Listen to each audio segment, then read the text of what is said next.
Mike Bond here in Houston with Lauren Murphy, who meets Andrea Lee Saturday night at UFC 247. Lauren, huge fight for you, right? I mean, I think this is kind of what you wanted after the last big win that you got in Newark. Were you pleased with this matchup? Yeah, I think I've earned it. I'm happy to be on such a good card, and this is just a really cool spot to be in. I feel confident. I feel happy. I'm ready to go, and I'm ready to just go kind of show off on Saturday night. It's going to be a lot of fun. Yeah, your first time fighting on like a numbered event, right? It is. Yeah. I'm jacked up about it. This is really cool. Yeah, for sure. I mean, just another thing to cross off the list, right?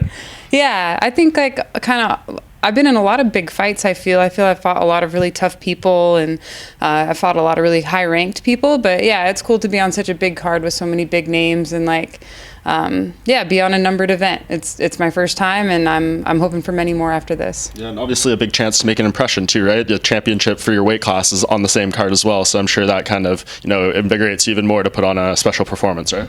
Yeah, and I'm going to be looking for the finish. I mean, I like to think that I always kind of look for the finish, but I really have. I've had such a great camp, and I'm with a new team now, and they just give me a lot of confidence and really good game plans, and for me that has just made all the difference. So I'm really looking forward to going, putting on a show, and just showing everybody what I'm capable of. And I really think that if I can go in there and implement the game plan that's been given to me and just fight the way that I've been training the last 12 weeks, I think the finish is going to present itself. So I'm really looking forward to that. Yeah, I wasn't aware that you had changed camps. Where are you working at now? Actually, here in Houston. My husband and I moved here to Houston, and we just bought a house last week. So congrats. Yeah, thank you. Yeah, it's going to be cool. So make sure on IG follow it, because we're going to renovate that one too.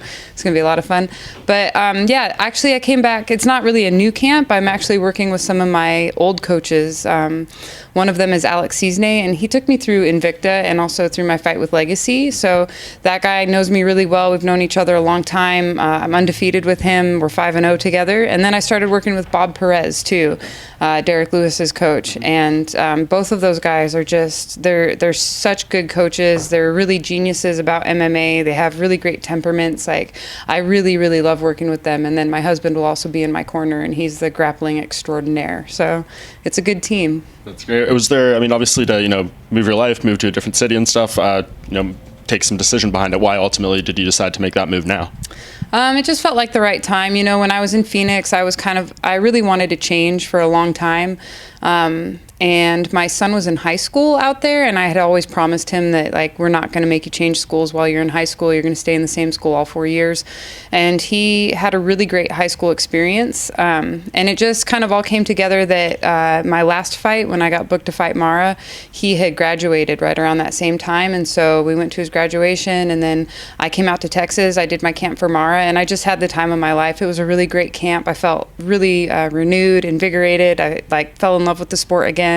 I loved the process probably more than I have ever in the last 5 or 6 years. And I think that's so important for us. Fighting is so hard. If you don't love what you're doing, you're not going to do well, And so for me to find that again was just huge. And so I had such a good performance against Mara. It was like, okay, we'd be stupid not to chase this. We'd be stupid not to to move ourselves out to where this has been so good. And my husband found a really cool job at Renzo Gracie, and we know that Brian Marvin runs a lot of the Renzo Gracies out here, and we've known him for a really long time. And so, yeah, it really all fell into place. Everything, it was like, I just knew this was where we were supposed to be. That's great. And of course, I'm sure you're hoping it translates to another great performance. And what do you think are the challenges of Andrea's style, and how do you guys match up? Oh, I think it's going to be a really exciting fight. She's a super exciting fighter. She keeps a really high pace. She's a very good striker. She's fast. And those are things that have given me problems in the past. But, luckily for me, I'm super tough and I have a really good chin. So I think that it's just going to be really exciting. I'm really looking forward to fighting somebody that keeps that high of a pace and is such a fan favorite. I think the crowd is just going to love it. And I'm looking forward to hearing cheers from them. Yeah, it's going to be really cool. Yeah, how many, is there a lot of tickets that you got hit up for? I mean, are you going to have a big contingent of support in the crowd? Yeah, for sure. I've got family flying in. I've got friends from Arizona flying in, and I train at several different gyms. I mentioned my coaches, so I train at Main Street Muay Thai. I train at a Gracie Baja. I train at Renzo's. I train at Grindhouse.